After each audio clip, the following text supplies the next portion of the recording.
Perkenalkan, saya Fitra Palebangan. Saya berasal dari kelas IF 4707 dengan NIM 103012300373. Pada hari ini saya akan menjelaskan beberapa eh, tugas yang telah diberikan eh, di dalam tugas mata kuliah pemodelan basis data. Oke, yang pertama yang mungkin kita akan bahas itu konsep-konsep basis data, terus ada kan, kan yang pertama tadi ada konsep-konsep basis data, terus ada juga kelemahan pemrosesan file tradisional, kelebihan pendekatan basis data, resiko yang menyertainya, dan database life cycle. Oke, itu mungkin.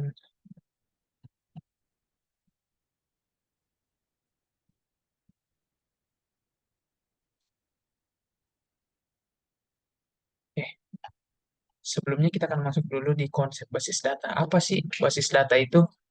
Jadi, basis data itu adalah atau database adalah kumpulan data yang terstruktur, tersimpan, dan terorganisir dalam satu lokasi yang terpusat, yang dapat diakses, dimanipulasi, dan dikelola dengan bantuan perangkat lunak khusus yang disebut dengan Sistem Manajemen Basis Data atau DBMS atau Database Management System.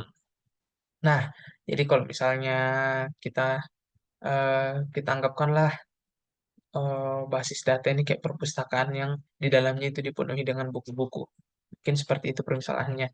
Mohon maaf bila saya salah ya. Oke, selanjutnya. Kan kita tadi sudah menyinggung Data Management System ya, atau DBMS. Apa sih DBMS itu? Nah, jadi DBMS itu adalah sistem manajemen basis data atau sistem perangkat lunak, sistem perangkat lunak yang memungkinkan pengguna pendekatan basis data atau sistem perangkat lunak yang menggunakan penggunaan pendekatan basis data. Nah, fungsi DBMS apa? Fungsi DBMS yaitu untuk menjalankan operasi seperti menyimpan, mengambil, memperbarui, dan menghapus data dengan mudah. DBMS juga bertanggung jawab untuk menjaga integritas data, keamanan, dan konsistensi dalam basis data. Contoh DBMS yaitu MySQL. Nah, keuntungan dari memakai atau menggunakan DBMS ini apa sih?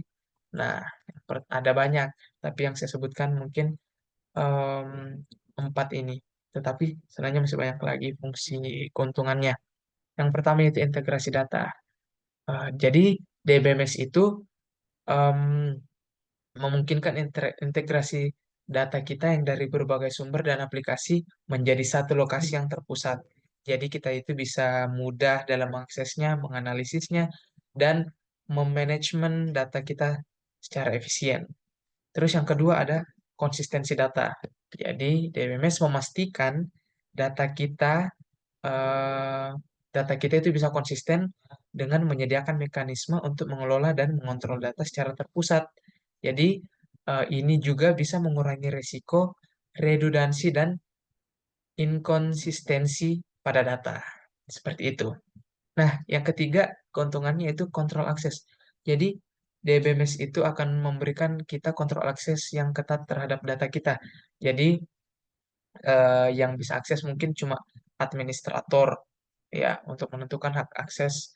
Jadi administratornya juga bisa mengatur bahwa siapa-siapa saja yang bisa mengakses ke data ini gitu loh. Nah, jadi ini meningkatkan keamanan data kita dan mencegah akses yang tidak sah. Terus keamanan. Jadi di keamanan ini DBS itu sudah punya fitur keamanan seperti inskripsi data, autentikasi pengguna, dan pemantauan aktivitas. Jadi data kita dilindungi lah dari berbagai ancaman keamanan. Terus ada juga pengelolaan transaksi. Jadi DMMS mendukung transaksi yang aman dan terjamin, memastikan bahwa operasi pengolahan data dilakukan secara konsisten dan dapat dipulihkan dalam kondisi kegagalan sistem. Tetapi em, Nah, mungkin itu adalah eh, pengertian fungsi, contoh, dan keuntungan dari DBMS. Nah, tadi kan kita eh, sudah mengerti kan apa DBMS dan basis data, tetapi ternyata pendekatan basis data itu ada juga risiko dan biayanya. Nah, apa saja risikonya? Yaitu personil baru yang terspesialisasi, biaya dan kompleksitas instalasi dan manajemen, terus biaya konversi, kebutuhan akan pencadangan dan pemulihan yang eksplisit, terus yang terakhir konflik organisasi. Oke, sekarang saya akan menjelaskan pemrosesan file secara tradisional. Jadi pemrosesan file secara tradisional itu yang biasa kita lakukan secara normal di device-device kita di laptop ataupun di handphone gitu loh. Ini ternyata punya banyak kelemahan. Yang pertama itu yang ada redundansi data. Nah, dalam pemrosesan file tradisional, data seringkali tersebar di berbagai file yang terpisah. Nah, hal itu tuh sebenarnya dapat menyebabkan adanya redundansi data, di mana data yang sama disimpan di beberapa lokasi yang berbeda. Jadi redundansi data juga dapat meningkatkan risiko inkonsistensi dan membutuhkan lebih banyak ruang penyimpanan. Selanjutnya, kelemahan yang kedua itu konsistensi data. Jadi konsistensi data eh, bakal sulit terjadi di kalau kita masih memproses file kita secara tradisional. Karena data tersebar yang di beberapa file tadi itu ada kemungkinan bahwa data itu tuh ada samanya, tapi memiliki format yang berbeda. Nah, yang kayak gimana tuh yang kayak datanya sama tapi memiliki format yang berbeda? Contohnya teman-teman mungkin menginput suatu data di dalam suatu file, tapi sebenarnya nih sama nih datanya, cuman kedua data ini tuh sama soalnya, tapi cuman yang satu mungkin tanggalnya segini, eh, format data tanggalnya itu segitu, dan yang satunya juga berbeda. Jadi sebenarnya, tapi saya filenya sama. Nah, itu namanya yang disebut dengan konsistensi apa data tersebut itu tidak konsisten di semua lokasi. Nah, selanjutnya ada keterbatasan akses dan integrasi. Jadi, kalau kita memproses file secara tradisional itu, biasa kita mengalami kesulitan dalam mengakses dan mengintegrasikan data dari beberapa file. Ini juga bisa menghambat kita dalam mengorganisasi dan mengambil keputusan yang tepat dan dengan berdasarkan informasi yang akurat. Selanjutnya, kesulitan dalam pengelolaan. Jadi, pengelolaan data dalam pemrosesan file tradisional menjadi lebih sulit seiring dengan pertumbuhan volume datanya. Jadi, manajemen file manual kita juga dapat memakan waktu dan rentan terhadap kesalahan manusia seperti kehilangan atau penyimpangan data. Jadi, mungkin seperti itu untuk pemrosesan file. Jadi, ada beberapa kelemahan, teman-teman. Selanjutnya, pendekatan basis data memiliki sejumlah kelebihan. Jadi, ternyata pendekatan basis data juga itu memiliki banyaklah kelebihan. Nah, yang pertama itu ada integrasi data.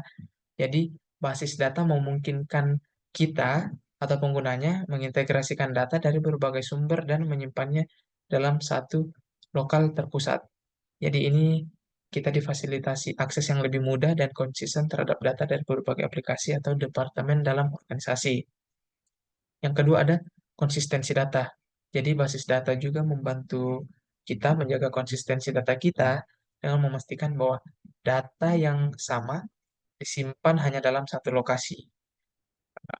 Ini juga bisa mengurangi resiko adanya redundansi data tadi yang sebelumnya yang saya jelaskan dan memastikan bahwa perubahan data kita dilakukan secara konsisten di seluruh sistem. Nah, selanjutnya ada kontrol akses. Nah, jadi kita di sini tuh akan dibantu oleh DBMS. Jadi DBMS menyediakan kita mekanisme yang kuat untuk mengelola hak akses pengguna kita terhadap data kita. Jadi eh, Jadi si administratornya juga bisa menentukan siapa-siapa saja yang bisa mengakses file atau data-data ini gitu loh. Terus ada keamanan. DB kita juga akan di sini kita juga akan dibantu oleh DBMS yang sudah memiliki fitur keamanan yang kuat, termasuk inskripsi data, mekanisme autentikasi, dan audit trail untuk melacak aktivitas pengguna. Ini membantu melindungi data dari akses yang tidak sah, manipulasi, atau kerusakan. Oke, mungkin seperti itu eh, kelebihannya dalam pendekatan basis data. Selanjutnya, dalam basis data juga ternyata ada life cycle-nya atau tahap-tahapnya. Nah, yang pertama itu ada planning, tujuan. Tujuan dari planning atau perencanaan itu yaitu untuk mengembangkan pemahaman awal tentang situasi bisnis dan bagaimana informasi dapat membantu memecahkan masalah atau membuat peluang-peluang kita itu menjadi mungkin. Nah, di planning ini terbagi menjadi dua lagi, ada enterprise modeling dan juga conceptual modeling. Nah, yang pertama itu ada enterprise modeling. Apa sih itu enterprise modeling? Jadi enterprise modeling adalah proses yang integral dalam siklus hidup basis data yang membantu organisasi atau kita dalam merancang, mengimplementasikan, dan mengelola basis data yang sesuai dengan kebutuhan kita. Yang kedua itu ada conceptual modeling, yaitu pemodelan konseptual yang namanya conceptual modeling, yang pemodelan konseptual yang masih konsep. Nah, di sini itu adalah proses menggambarkan struktur data secara abstrak, independen dari implementasi teknis atau fisik dalam sebuah basis data. Ini merupakan tahap awal dalam siklus hidup basis data dan fokus pada pemahaman dan representasi konsep-konsep utama yang relevan dengan bisnis tertentu. Nah, jadi kalau konseptual modeling itu ya menggambarkan struktur data secara abstrak yang mungkin kita bisa bilang ya eh, masih mentah lah ya. Nah, selanjutnya ada analisis. Tahap kedua itu adalah analisis. Analisis juga bertujuan untuk ya menganalisis situasi bisnis secara menyeluruh untuk menentukan persyaratan, menyusun persyaratan tersebut dan memilih dia di antara fitur sistem yang bersaing. Nah, analisis juga bisa membantu kita mengumpulkan informasi yang cukup tentang kebutuhan bisnis, proses bisnis, dan tujuan organisasi sehingga dapat merancang struktur basis data yang optimal dan efisien. Nah, di analisis ini kita sudah eh, kita akan sudah mulai menganalisis atau memikir-mikirkan eh, apa-apa saja yang akan kita buat atau apa-apa saja yang akan kita masukkan dalam sistem kita gitu loh di sistem yang akan kita buat. Nah, seperti kan tadi ini mengumpulkan informasi yang cukup tentang kebutuhan bisnis, proses bisnis, dan tujuan organisasi sehingga dapat merancang struktur basis data yang optimal dan efisien. Selanjutnya ada desain. Nah, di tahap desain ini sudah mulailah perlahan untuk membentuk. Nah, jadi bertujuan untuk mendapatkan dan menyusun semua kebutuhan informasi untuk mengembangkan semua spesifikasi teknologi dan organisasi. Contohnya pengaplikasian desain itu biasanya seperti di data-data kelulusan.